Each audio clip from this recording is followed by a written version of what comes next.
স্বাভাবিক হচ্ছে বিশ্ব তেলের বাজার, খুলেছে হরমুজ। একদিনে 36 জাহাজ পাড়ি। মিসাইল না থাকলে কি ইরানের পরিণতি গাজার মতো হবে? মধ্যপ্রাচ্যের পর এবারে কোরীয় উপদ্বীপে শেষ হচ্ছে আমেরিকার আধিপত্য। সাগরে কিমের দানবীয় যুদ্ধজাহাজ। ইন্ধন দিচ্ছে কি চীন? ইরান দলের ওপর কমলা আমেরিকার কড়াকড়ি। দুদিন আগে যেতে পারবে মাঠে। বিশ্বকাপে না খেলেও কেন? বিশ্ব মিডিয়ায় আলোচনায় বাংলাদেশ। আসসালামু আলাইকুম, দেখছিলেন Banglavision world news headline. Missile ও পরমাণু সক্ষমতা না থাকলে ইরানের পরিণতি ফিলিস্তিনের গাজার মতোই ভয়াবহ করতে পারে আমেরিকা ও ইসরায়েল। এমন সতর্কতা জানিয়ে ইরানের প্রেসিডেন্ট মাসুদ পেজেশকিয়ান সাফ বলেছেন, কোনো অবস্থাতেই পরমাণু কর্মসূচি ইস্যুতে ছাড় দেবে না খামেনির দেশ। আর ইরানের এমন অনড় অবস্থানের মাঝেই আবারও সচল হতে শুরু করেছে হরমুজ প্রণালী। সোমবার একদিনে সর্বোচ্চ 36টি আন্তর্জাতিক জাহাজ হরমুজ পাড়ি দিতে যাত্রা শুরু করেছে। ফলে স্বাভাবিক হচ্ছে তেলের বাজার। স্বস্তিতে ফিরছে বিশ্ব। হরমুজ থেকে কি টোল আদায় করবে ইরান? সঞ্জিদা ইসলাম তন্নির ডেস্ক রিপোর্ট। জাহাজ নয়, এ যেন ধীরে ধীরে সচল হচ্ছে বিশ্ব তেলের বাজার। ঘুরছে বিশ্ব অর্থনীতির চাকা। যত স্বাভাবিক হচ্ছে হরমুজ প্রণালীতে বাণিজ্যিক জাহাজ চলাচল, ততই স্বস্তিতে ফিরছে গোটা বিশ্ব। গেল সোমবার একদিনে হরমুজ পার হয়েছে 36টি আন্তর্জাতিক বাণিজ্যিক জাহাজ। ইরান আমেরিকা যুদ্ধ শুরুর প্রায় 4 মাস পর এই প্রথম 24 ঘন্টায় সবচেয়ে বেশি জাহাজ পার হলো গুরুত্বপূর্ণ এই জলপথ।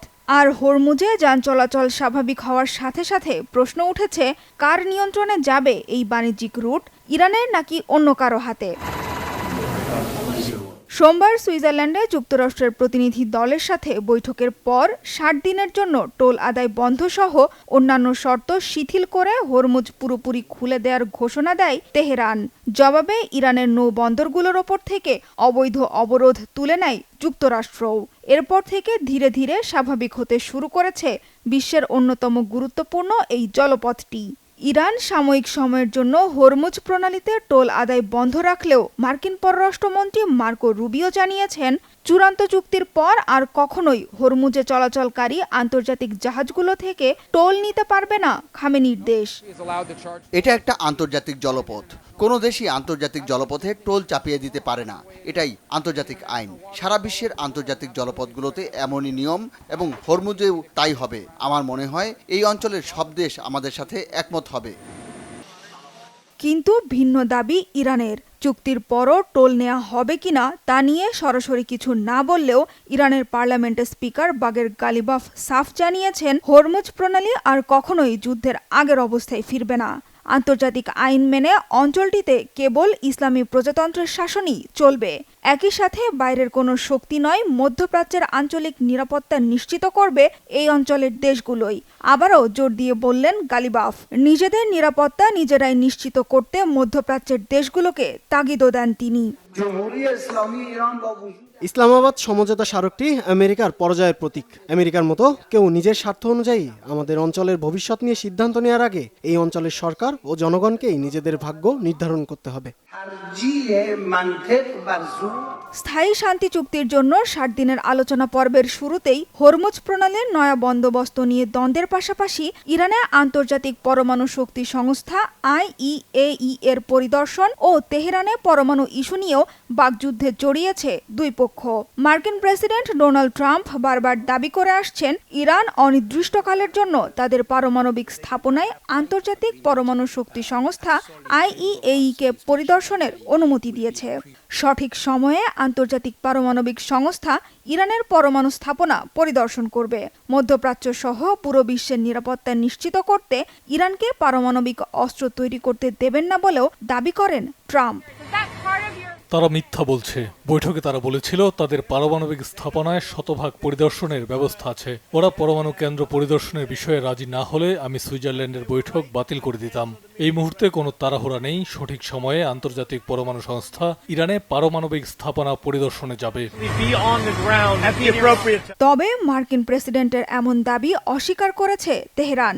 সমঝোতা স্মারকের আলোচনায় ইরানের পরমাণু ইস্যু ছিল না বলে আবারও স্পষ্ট করেছেন ইরানের প্রেসিডেন্ট মাসুদ পেজেশকিয়ান। কড়া ভাষায় জানিয়ে দেন ইরানের যদি সামরিক শক্তি না থাকে তাহলে তার দেশকে গাজার মতোই পুরোপুরি ধ্বংসস্তূপে পরিণত করবে আমেরিকা ও ইসরায়েল। যুক্তরাষ্ট্রের সাথে সমঝোতা স্মারকে আমাদের পারমাণবিক ক্ষেপণাস্ত্রের বিষয়টি নেই এবং কখনো থাকবেও না। আত্মরক্ষার জন্য আমাদের কাছে ক্ষেপণাস্ত্র না থাকলে ইসরায়েল ও আমেরিকা গাজার মতোই ইরানের উপর হামলা করত। তারা সবসময় ভুয়া মানবাধিকারের কথা বলে। যদি আমরা আত্মরক্ষায় অক্ষম হতাম তবে তারা আমাদের দেশের প্রতি কোনো করুণা দেখাতো না, আমাদেরকে ধ্বংস করে দিত। আর তাই কোনো অবস্থাতেই আমরা আমাদের আত্মরক্ষার সক্ষমতা নিয়ে কারোর সাথে আলোচনা করব না। ইরানের এমন মন্তব্যের সাথে একমত মধ্যস্থতাকারী পাকিস্তানও। জেনেভায় সমঝোতা বৈঠকে ইরানের পরমাণু নিয়ে আলোচনা হয়নি বলে জানিয়েছেন পাক প্রধানমন্ত্রী শাহবাজ শরীফ। ফলে এর মধ্য দিয়ে আবারও ফাঁস হয়ে গেল ট্রাম্পের মিথ্যাচার। পাক প্রধানমন্ত্রী জানান, আগামী সপ্তাহে যুক্তরাষ্ট্র ইরান আলোচনা আবারও শুরু হওয়ার কথা রয়েছে। Sanjida Islam Tonni, Bangla vision news desk. Geneva শহরে যুক্তরাষ্ট্র ও ইরানের মধ্যে গুরুত্বপূর্ণ আলোচনার একদিন পরে পাকিস্তান সফর করলেন ইরানের প্রেসিডেন্ট মাসুদ পেজেশকিয়ান। বৈঠক করলেন পাকিস্তানের প্রধানমন্ত্রী শাহবাজ শরীফ এবং প্রেসিডেন্ট আসিফ আলী জারদারির সাথে। ইসলামাবাদে তার এই রাষ্ট্রীয় সফরকে কেবল কূটনৈতিক সৌজন্য নয়, বরং একটি গুরুত্বপূর্ণ রাজনৈতিক বার্তা হিসেবেও দেখা হচ্ছে। মীর ফজলের রাব্বির ডেস্ক রিপোর্ট। রাষ্ট্রপ্রধান হিসেবে বর্তমানে তিনি ইরানের নেতৃত্ব দিচ্ছেন ঠিকই, তবে তার মূল পেশাগত পরিচয় একজন চিকিৎসকের। যুক্তরাষ্ট্রের সাথে সমঝোতার পর প্রথম বিদেশ সফরে পাকিস্তানে এসে কেবল রাষ্ট্রীয় সম্মানই পাননি ইরানের প্রেসিডেন্ট মাসুদ পেজেশকিয়ান, বরং একজন দক্ষ সার্জন হিসেবে লাভ করেছেন দেশটির সর্বোচ্চ চিকিৎসা সম্মাননা। ইরানে যুক্তরাষ্ট্র ও ইসরায়েলের হামলা শুরুর পর প্রথম রাষ্ট্রীয় সফরে বের হয়েছেন পেজেশকিয়ান। 23 জুন ইসলামাবাদের কাছে একটি সামরিক ঘাঁটিতে পৌঁছালে তাকে স্বাগত জানান পাকিস্তানের প্রেসিডেন্ট আসিফ আলী জারদারি, প্রধানমন্ত্রী শাহবাজ শরীফ এবং উপপ্রধানমন্ত্রী ও পররাষ্ট্রমন্ত্রী ইসাক দার। একদিনের এই রাষ্ট্রীয় সফরে প্রেসিডেন্ট পেজেশকিয়ানের সঙ্গে ছিল মন্ত্রী ও জ্যেষ্ঠ কর্মকর্তাদের সমন্বয়ে গঠিত একটি উচ্চ পর্যায়ের প্রতিনিধি দল। সফরকালে তিনি পাকিস্তানের প্রধানমন্ত্রী শাহবাজ শরীফ এবং প্রেসিডেন্ট আসিফ আলী জারদারির সঙ্গে দ্বিপক্ষীয় বৈঠক করেন। উভয় পক্ষ সুইজারল্যান্ডের আলোচনা নিয়ে কথা বলেন, পাশাপাশি বাণিজ্য, জ্বালানি, সীমান্ত নিরাপত্তা ও আঞ্চলিক সংযোগের ক্ষেত্রে দ্বিপক্ষীয় সহযোগিতা বাড়ানোর উপায় নিয়েও আলোচনা হয়। এক প্রতিবেদনে এসব তথ্য জানিয়েছে সংবাদ মাধ্যম আল জাজিরা। বৈঠকের পর ইসলামাবাদে আয়োজিত এক যৌথ সংবাদ সম্মেলনে কথা বলেন পেজেশকিয়ান। আত্মরক্ষার সক্ষমতা নিয়ে ইরান কোনো আপোষ করবে না বলে সাফ জানিয়ে দেন তিনি। আমেরিকার সাথে যে সমঝোতা স্মারক হয়েছিল তাতে আমাদের ক্ষেপণাস্ত্রের বিষয়টি নেই এবং তা কখনো থাকবেও না। যদি আমাদের আত্মরক্ষার জন্য ক্ষেপণাস্ত্র না থাকতো তাহলে ইসরায়েল ও আমেরিকা গাজার মতো ইরানকেও আক্রমণ করত। তরুণ বা বৃদ্ধ কারোর প্রতি তারা কোনো দয়া দেখাতো না। তারা মানবাধিকারের কথা বলে, যা এক বিরাট মিথ্যা। যদি আমরা আত্মরক্ষা করতে অক্ষম হতাম তবে তারা আমাদের শক্তি ধ্বংস করে দিত। তাই কোনো অবস্থাতেই আমরা আমাদের আত্মরক্ষার সক্ষমতা নিয়ে কারো সাথে আলোচনা করব না। রাষ্ট্রীয় সফরের মাঝে পেজেশকিয়ানকে পেশাগত সম্মাননা দেয় Pakistan college of physicians and surgeons. সাধারণত বিদেশি রাষ্ট্রপ্রধানদের বিভিন্ন সিভিল বা সামরিক পদক দেওয়া হয়, কিন্তু শাহবাজ শরীফ সরকার পেজেশকিয়ানের ব্যক্তিগত পরিচয়কে সম্মান জানিয়ে এই ফেলোশিপের ব্যবস্থা করেছে, যা দুই নেতার মধ্যে গভীর ব্যক্তিগত ও মনস্তাত্ত্বিক বোঝাপড়া তৈরি করেছে। পেজেশকিয়ানের এই সফর এমন এক সময়ে অনুষ্ঠিত হচ্ছে যখন সম্প্রতি পাকিস্তান ও কাতারের মধ্যস্থতায় সুইজারল্যান্ডে যুক্তরাষ্ট্র ও ইরানের মধ্যে যুদ্ধ পরবর্তী প্রথম দফার গুরুত্বপূর্ণ আলোচনা অনুষ্ঠিত হয়েছে। গত 18 জুন স্বাক্ষরিত ইসলামাবাদ সমঝোতা স্মারকে মার্কিন প্রেসিডেন্ট ডোনাল্ড ট্রাম্প এবং ইরানের প্রেসিডেন্ট মাসুদ পেজেশকিয়ান স্বাক্ষর করেন। সেখানে মধ্যস্থতাকারী হিসেবে স্বাক্ষর করেন পাকিস্তানের প্রধানমন্ত্রী শাহবাজ শরীফ। ইরানের প্রেসিডেন্ট হিসেবে এটি পেজেশকিয়ানের দ্বিতীয় পাকিস্তান সফর। এর আগে 2025 সালের আগস্টে তিনি পাকিস্তান সফর করেছিলেন। সে সময় ইরান ইসরায়েলের 12 দিনের যুদ্ধ শেষ হওয়ার অল্প কিছুদিন পর তিনি ইসলামাবাদে যান, যা ছিল ওই সংঘাত পরবর্তী তার প্রথম বিদেশ সফর।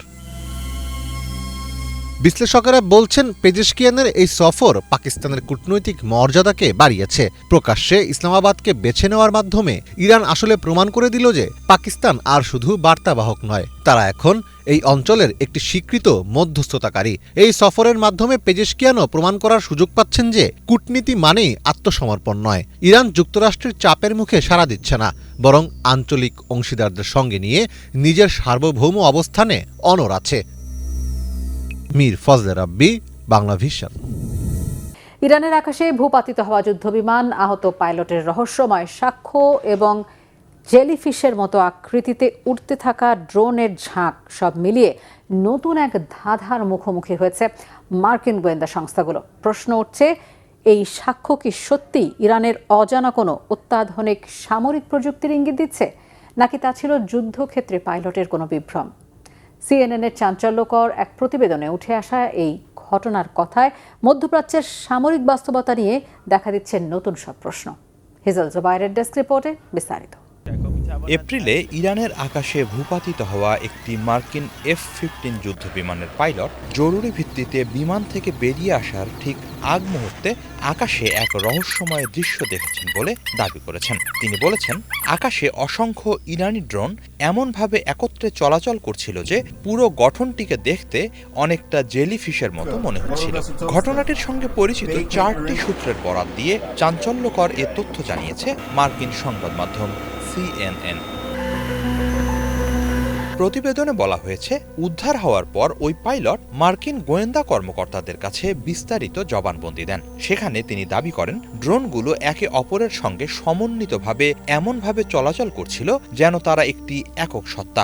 বড় ড্রোনগুলোর নিচে ছোট ড্রোনগুলো ঝুলেছিল, যা দেখতে জেলিফিশের পায়ের মতো লাগছিল এবং সেগুলো নড়াচড়া করছিল। সংশ্লিষ্ট একটি সূত্র CNN-কে জানিয়েছে, দৃশ্যটি ছিল পুরোপুরি ভিন গ্রহের কোনো কারবারের মতো।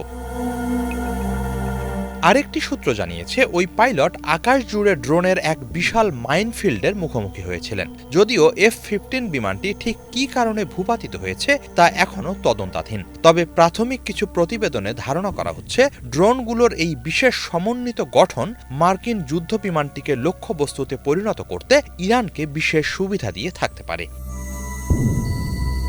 ইরানের সাথে যুদ্ধে এটিই ছিল প্রথম কোনো মার্কিন যুদ্ধ বিমান ভূপাতিত হওয়ার ঘটনা। বিমানে থাকা পাইলট ও ওয়েপন্স সিস্টেম অফিসার উভয়েই ইজেক্ট করে বেরিয়ে যেতে সক্ষম হন। কয়েক ঘন্টার মধ্যে পাইলটকে উদ্ধার করা হলেও অপর কর্মকর্তা প্রায় একদিন পাহাড়ি এলাকায় আত্মগোপন করে থাকার পর উদ্ধার হন। তিনিও একই দৃশ্য দেখেছিলেন কিনা তা নিশ্চিত হওয়া যায়নি। এছাড়া উদ্ধার অভিযান চলাকালে একটি A-10 বিমানও ভূপাতিত হওয়ার ঘটনা ঘটে। তবে ওই বিমানের পাইলট নিরাপদ দূরত্বে পৌঁছাতে সক্ষম হন। এদিকে F-15 পাইলটের এই বর্ণনা নিয়ে মার্কিন গোয়েন্দা মহলে তীব্র বিতর্ক ও জল্পনা শুরু হয়েছে। কারণ বিমান বিধ্বস্ত হওয়ার সময় পাইলট মাথায় গুরুতর আঘাত পান। এছাড়া ওই ঘটনার কয়েকদিন আগেই যুদ্ধের শুরুতে ভুল করে কুয়েতি বাহিনীর চালানো গুলিতে আরেকটি বিমান বিধ্বস্ত হয়েছিল। ওই বিমানেও ছিলেন একই পাইলট। ফলে অনেক গোয়েন্দা কর্মকর্তা প্রশ্ন তুলছেন, তিনি সত্যিই ইরানের কোনো অজানা উন্নত প্রযুক্তি দেখেছেন, নাকি তা ছিল যুদ্ধক্ষেত্রের বিভ্রম বা মরুভূমির মরীচিকা। প্রযুক্তি বিশেষজ্ঞদের মতে পাইলট যে সক্ষমতার কথা বলেছেন সেটি ওয়ান টু মেনি মেশড নেটওয়ার্কিং নামে পরিচিত। এ ব্যবস্থায় একজন অপারেটর একই সঙ্গে বহু ড্রোন নিয়ন্ত্রণ করতে পারেন। ধারণা করা হয় রাশিয়া ও চীনের কাছে এ ধরনের প্রযুক্তি রয়েছে এবং ইরানও তাদের সহায়তায় ড্রোন সক্ষমতা বাড়ানোর চেষ্টা করছে। মার্কিন গোয়েন্দাদের মতে, যদি ইরান সত্যিই এ ধরনের সক্ষমতা অর্জন করে থাকে তবে তা মধ্যপ্রাচ্যের সামরিক ভারসাম্যে নতুন মাত্রা যোগ করতে পারে। বর্তমানে যুক্তরাষ্ট্র ও ইরানের মধ্যে যুদ্ধবিরতি ও 60 দিনের শান্তি আলোচনা চললেও ড্রোন প্রযুক্তি নিয়ে নতুন এই তথ্য দুই দেশের সম্পর্ককে আরও জটিল করে তুলতে পারে। ড্রোন যুদ্ধ বিষয়ক বিশেষজ্ঞরা সতর্ক করে বলছেন, যদি বিস্ফোরকবাহী ড্রোনগুলো সমন্বিতভাবে নির্দিষ্ট গঠন ধরে আক্রমণ চালাতে সক্ষম হয় তবে তা প্রতিহত করা অত্যন্ত কঠিন হবে। এমন প্রযুক্তি যুক্তরাষ্ট্র ও তার আঞ্চলিক মিত্রদের জন্য তৈরি করবে নতুন নিরাপত্তা চ্যালেঞ্জ। হিজল জুবায়ের, বাংলা ভিশন। মধ্যপ্রাচ্যের পর এবারে কোরীয় উপদ্বীপের কাছাকাছি জলসীমায় শেষ হচ্ছে আমেরিকা, জাপান ও দক্ষিণ কোরিয়ার আধিপত্য। সামরিক ইতিহাসের সবচেয়ে বড় 5000 টনের দানবীয় যুদ্ধজাহাজ সাগরে নামিয়ে রীতিমতো হইচই ফেলে দিয়েছে উত্তর কোরিয়া। তবে শুধু জাহাজই নয়, কিম সাফ জানিয়েছেন তারা এখন পুরোদস্তুর পারমাণবিক রাষ্ট্র হিসেবে সাগরেও নিজেদের শক্তি খাটাবেন। কিমের এই আগ্রাসী মনোভাব কি এশিয়া প্রশান্ত মহাসাগরীয় অঞ্চলে নতুন যুদ্ধের আগুন জ্বালাবে? পেছনে রয়েছে কার হাত, চীনের না রাশিয়ার? হাফিজুল ইসলামের ডেস্ক রিপোর্ট। নিজেদের সামরিক ইতিহাসের সবচেয়ে বড় ও শক্তিশালী যুদ্ধ জাহাজ নামাচ্ছে উত্তর কোরিয়া। ৫,০০০ টন ওজনের চোয়ে হিয়ন নামের রণতরীটি আনুষ্ঠানিকভাবে উদ্বোধন করেন দেশটির সর্বোচ্চ নেতা কিম জং উন। এর ঠিক পরপরই কিম ঘোষণা দিয়েছেন আমেরিকা ও দক্ষিণ কোরিয়ার হুমকি মোকাবেলায় এখন থেকে সরাসরি পারমাণবিক রাষ্ট্র হিসেবে অবস্থান জোরদারে কাজ করবে পিয়ংইয়ং। অন্যদিকে ইরান যুদ্ধ ঘিরে উত্তেজনার জেরে প্রশ্ন উঠেছে, উত্তর কোরিয়ার মতো তেহরানও কি হাঁটবে পরমাণু অস্ত্র তৈরির পথে?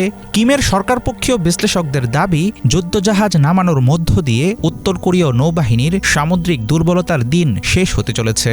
এই রণতরী কি আমেরিকা ও তার আঞ্চলিক মিত্র জাপানের মাথাব্যথার কারণ হয়ে দাঁড়াবে?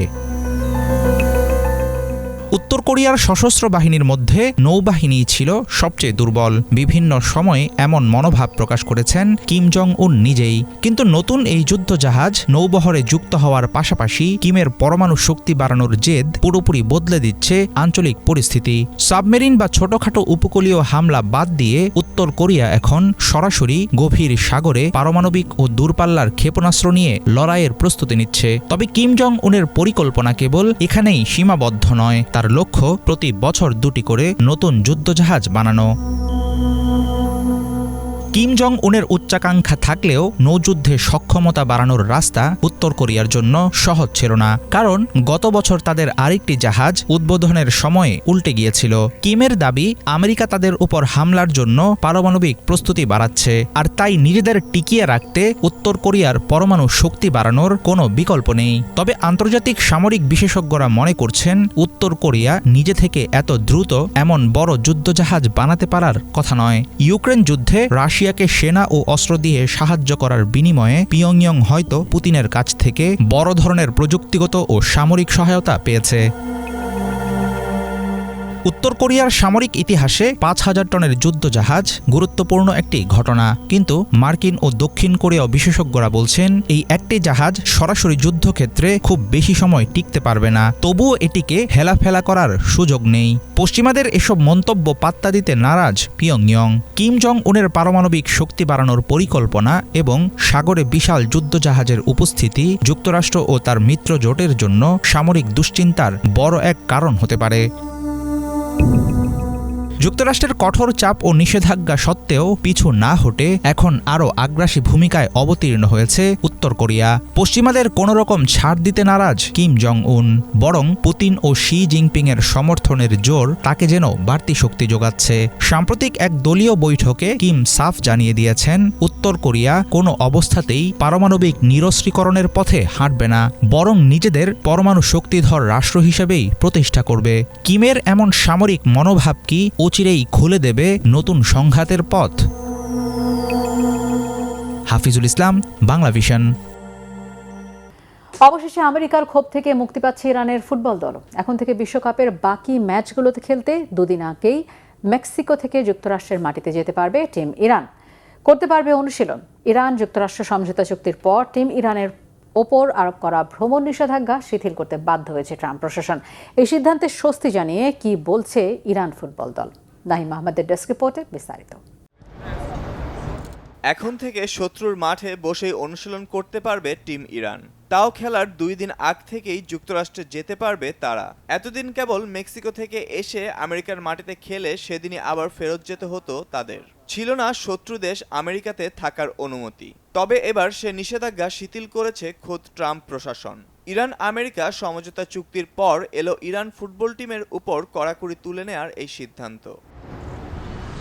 ফুটবল নিয়ন্ত্রক সংস্থা ফিফা জানিয়েছে, নতুন নিয়ম অনুযায়ী ম্যাচের 2 দিন আগে মেক্সিকো থেকে আমেরিকার মাটিতে ঢুকতে পারবে ইরান দল, করতে পারবে অনুশীলন। তবে ম্যাচ শেষ হওয়ার পর সেদিনই তাদের ফেরত যেতে হবে মেক্সিকোতে। এই সিদ্ধান্তকে স্বাগত জানিয়েছে ইরান ফুটবল দল। ইরানের কোচ জানিয়েছেন, এতে খেলোয়াড়রা দীর্ঘ ভ্রমণের ক্লান্তি কাটিয়ে খেলায় আরও মনোযোগী হতে পারবে। একই সাথে টুর্নামেন্টের গুরুত্বপূর্ণ এই সময়ে এসে এখন অনুশীলনের জন্য আরও বেশি সময় পাবে তারা।